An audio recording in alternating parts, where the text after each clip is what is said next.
3. All right, so we're on to King's Row here, and this is the hybrid type map.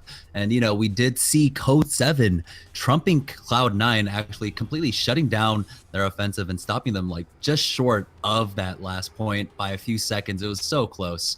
Unfortunately, Cloud9 weren't able to finish that out. We're going to see Code 7 on the attacking side, and on the defense, that's going to be Cloud9. Grego, of course, on that Lucio. Surefour has picked up Reaper. Reaver's going to be on that 76, and he's been doing so much work with that 76. Adam, of course, on that Mercy. Kai was hovering over the Zarya, but instead opts for that Winston, and then, of course, d.va on that Reinhardt.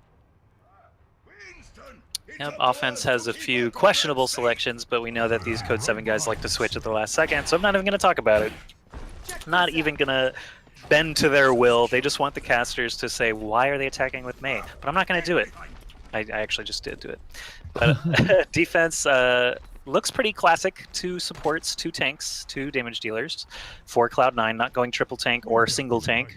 Not doing Mercy only, as we've seen a couple of teams do here on defense today. But King's Row, we're back basically at this classic map that basically every team is comfortable on, so it actually makes for a really good game 3.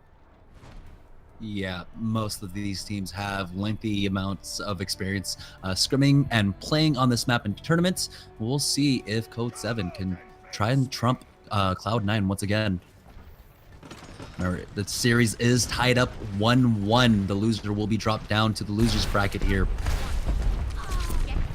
All right, moving forward, we got a triple tank offense. Jomeister and Nicholas on damage, and Shake on that Mercy as usual. Reinhardt and Roadhog usually combine as tanks on this map, just because the shield and hook combo goes so well together. Hardblue can kind of stay behind that if he wants to. Hardblue actually looking for a kill on Reaver instead, not going to find it immediately. He actually gets the kill on Adam instead. So losing that Mercy for Cloud9 is actually kind of a big deal. Hardblue is going to get surrounded and killed eventually, but Nicholas has now killed Grego, and suddenly Cloud9 has no healers. Just the 4 members you see in front of you on the point. Reaver, Surefour. Reaver actually going down. Surefour working his way around to the right side to maybe perhaps try and flank as those tanks get back into play. Now you can hear those shotguns going off, but Jomeister gets a kill. No, Surefour found Shake out of all that. Yep. Surefour, the lone member of Cloud9, actually killed the Mercy for Code 7. It's going to slow them down significantly here. Nicholas above once again with the Pharah, does drop a barrage. Long range, does get the kill on Grego. Surefour, d.va, and Kai all down as well. And that's going to be easy peasy. 1 minute and 8 seconds for them to capture point A. Pretty solid stuff from Code 7. Yeah, unfortunately, DPS just way too much. Even Surefour on that Reaper, he was tearing through the tanks, but it just wasn't quite enough for Cloud9. They're going to lose that first point. And now we already see Code 7 setting up for this proxy. Nicholas already pushed up forward along with Hardblue on that Roadhog. Now the defense will be finding their perfect place to set up. Offense already pushing super far forward. Nicholas trying to get some free rockets in. You can see the Zarya. Torque actually launching a few right clicks. And earlier, I want to say Torque swapped off of Zarya in this sort of situation on Hollywood. So may see him switch it up to another DPS in a moment or two. But while you're alive, might as well keep pushing. And while you've got that Graviton Surge in tow, you definitely should not be switching off. So I expect to see it here at the end of the street as soon as his DPS players kind of give him the signal. Defense on the other side actually pushing forward past the payload now. d.va and Reaver both very far forward. Could see all these ultimates launching at any moment. I don't know why we haven't, to be honest. JKW, Torque, and Shake probably want to get started here. Oh, we do have the Earth Shatter coming out, but it's not going to land on many as Kai is able to survive. Nicholas in the back, though, with his Barrage was able to pick up 3, but Surefour answers on the back, picking up 2 himself. That's going to be a 3rd kill for him as Reaver does take out JKW. We do have the res coming out from Shake, and Shake has been on point. Yeah, that's another 5-man res coming out for him. After the entire team wipes, Shake is always there with the res. Cloud9 has to be aware of this. Like, hunt Shake down. Don't even worry about the other guys, because if you kill them, they're coming right back. They are easily going to secure this checkpoint too. Cloud9 faltering a bit on payload. First Hollywood was a very, very close match, definitely, but now losing checkpoint A and B so quickly to Code 7 has to feel bad for them. I'm not sure what the issue is.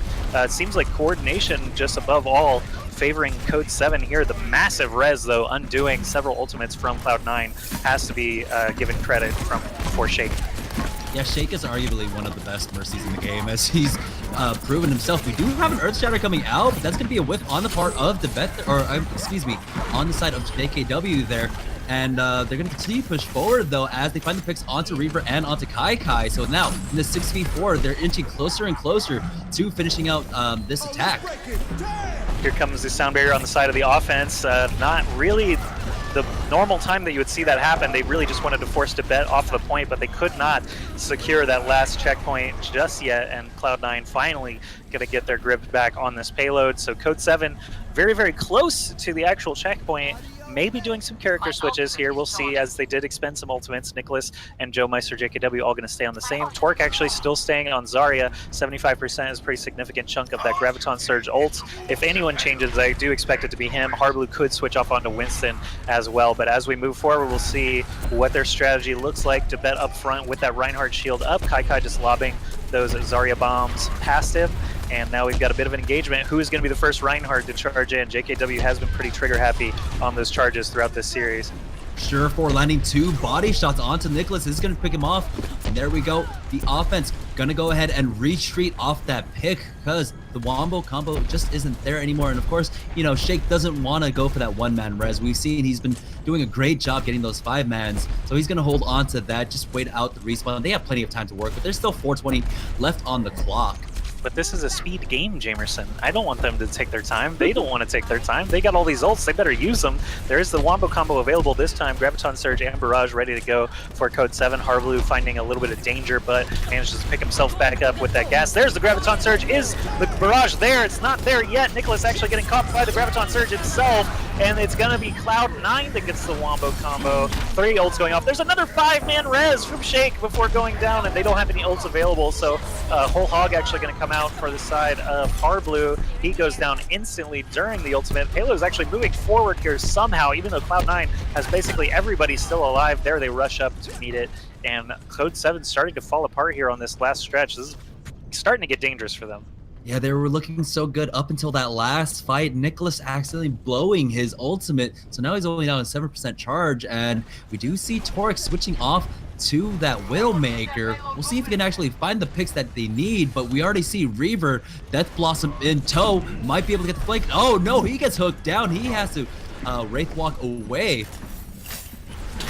Code 7 moving forward here. They have a little bit of an opportunity now, actually touching the payload. Harblu and JKW both in the pit there, in the cubby. Actually, d.va actually getting the pin kill at super close range. Has to feel bad for Code 7. They're going to be forced back.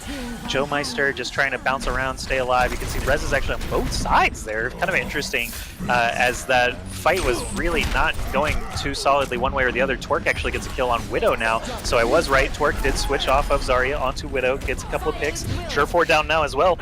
Surefour actually switches off of Reaper onto McCree, which is something I did not expect.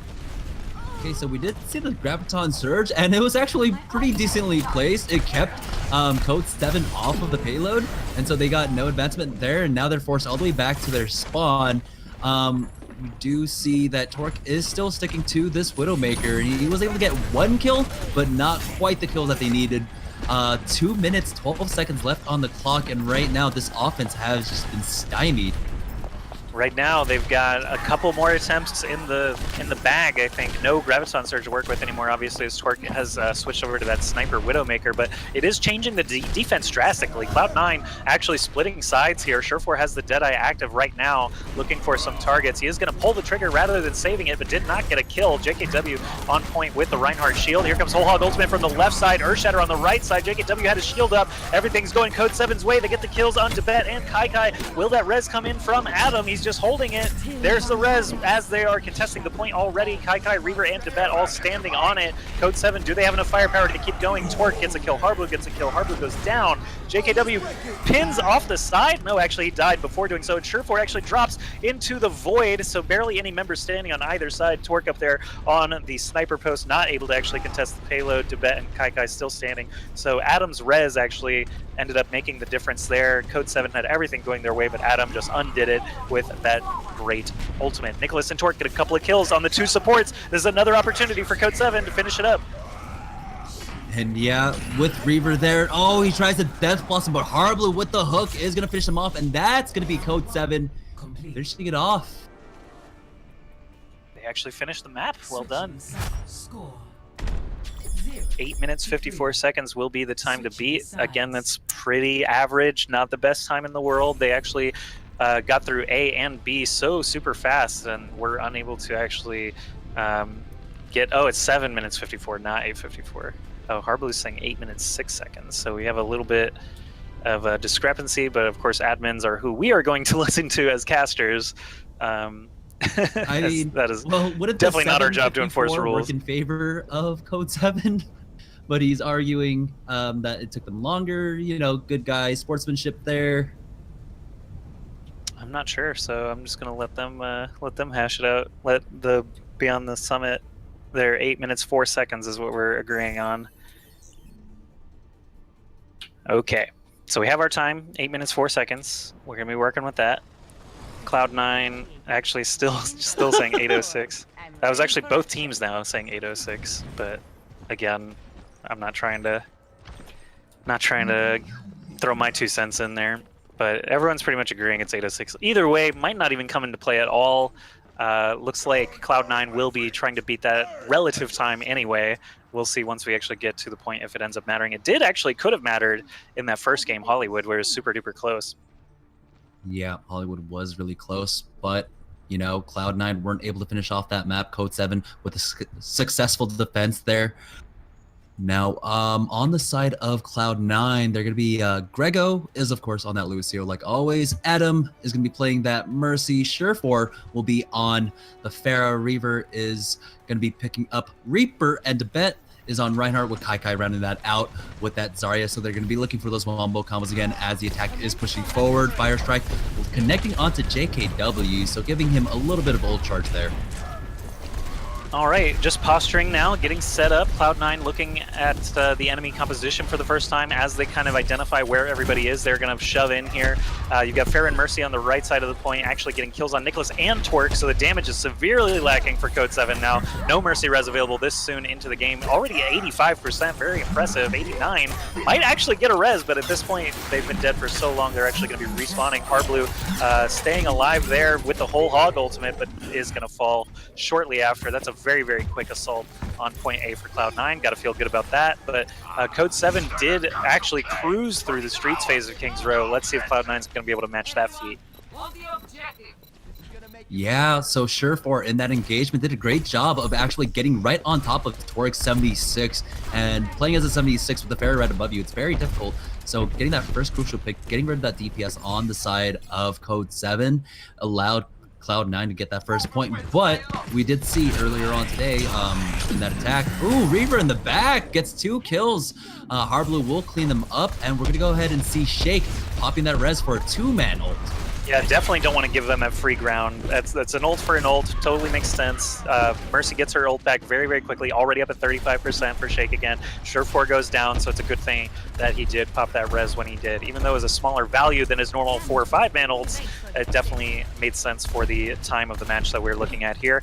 They are able to hold this corner pretty easily now. Twerk and Nicholas with the super long-range damage dealers able to just shoot down the sides of the payload, wear down those barriers.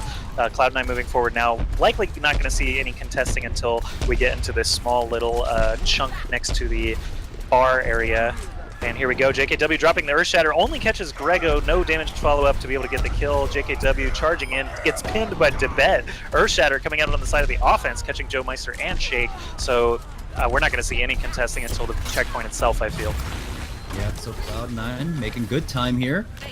Gale Force went, I believe, up to this point uncontested before they were able to actually defend, or before Cloud9 was able to mount that defense on their side. So now we have relatively about the same times. It was this last portion that Code 7 had difficulty pushing in. As the bet does get pushed in, we do have a 3-man Graviton Surge with that wombo combo coming out. The bet and Surefour cleaning up 3 kills, and they're going to continue to push forward, and Shake is just going to hold on to that res.